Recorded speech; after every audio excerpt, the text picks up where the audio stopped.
नमस्कार शेतकरी बंधूंनो, मी बापू बिडगर आणि मराठी दरबार या आपल्या युट्यूब चॅनलमध्ये आपले मनापासून स्वागत आहे। तर बघा, आता सध्या अतिवृष्टीचे पंचनामे करणे सध्या एक युद्ध पातळीवर चालू आहे। तसेच बघा, यासाठी बघा शेतकऱ्यांना प्रतीक्षा आहे की आता जो अतिवृष्टीचे पंचनामे झाले याचा निधी नेमका शेतकऱ्यांच्या खात्यावरती जमा कधी होणार।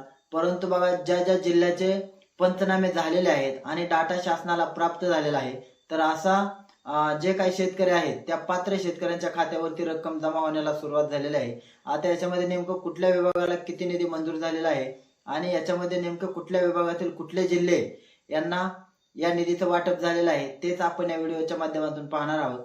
तर बघा, शासनाने दिनांक 13 ऑक्टोबर 2025 रोजी एक अतिशय महत्त्वाचा असा GR काढलेला होता आणि त्याच्यामध्ये बघा, जून 2025 ते जुलै 2025 यामध्ये अतिवृष्टी असेल, महापूर असेल, याच्यामुळे ज्या शेतकऱ्यांचं नुकसान झालेलं होतं अशा शेतकऱ्यांसाठी 9,71,00,000 रुपये 1,000 रुपयांचा इतका निधी मंजूर केलेला होता।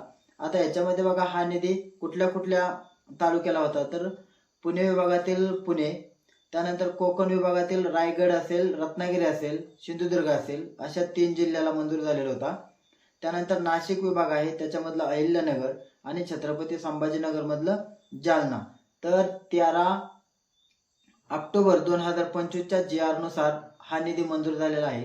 आणि त्यानंतर बघा, आज म्हणजे 15 ऑक्टोबर 2025 रोजी सुद्धा शासनाने एक अतिशय महत्त्वाचा असा GR काढलेला आहे आणि त्याच्यामध्ये ऑगस्ट 2025 ते सप्टेंबर 2025 याच्यामध्ये अतिवृष्टीमुळे तसेच महापुरामुळे ज्या शेतकऱ्यांचं नुकसान झालेलं होतं अशा शेतकऱ्यांसाठी सुद्धा शासनाने आज 480,50,00,000 रुपयांचा निधीला मंजुरी दिलेला आहे। आता याच्यामध्ये बघा, अमरावती विभागातलं जे अकोला आहे, बुलढाणा आहे, वाशिम आहे आणि त्यानंतर छत्रपती संभाजीनगर मधलं जालना आहे, हिंगोली आहे।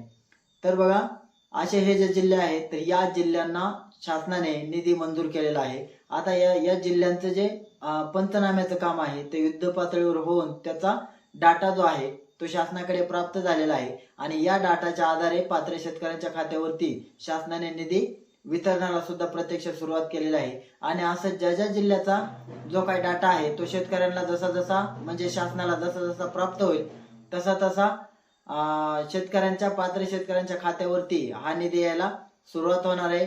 त्याच्यामुळे बघा, काही शेतकऱ्यांना असं वाटतं की आम्हाला निधी अजून आमच्या खात्यावरती आला नाही, परंतु ज्या ज्या जिल्ह्याचा डाटा शासनाला प्राप्त झालेला आहे, ज्यांची जे काही सर्व पडताळणी आहे ती सर्व झालेली आहे आणि ती झाल्यानंतर तो निधी वितरणाला शासनाने सुरुवात केलेली आहे। त्याच्यामुळे काही शेतकऱ्यांना असं वाटतं की आमचा अजून जमा झालेला नाही, अशा शेतकऱ्यांनी घाबरण्याचं कारण नाही।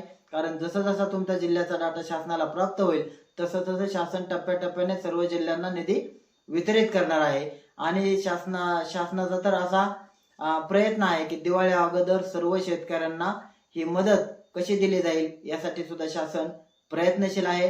त्याच्यामुळे शेतकऱ्यांनी सुद्धा थोडा धीर धरणं गरजेचं आहे।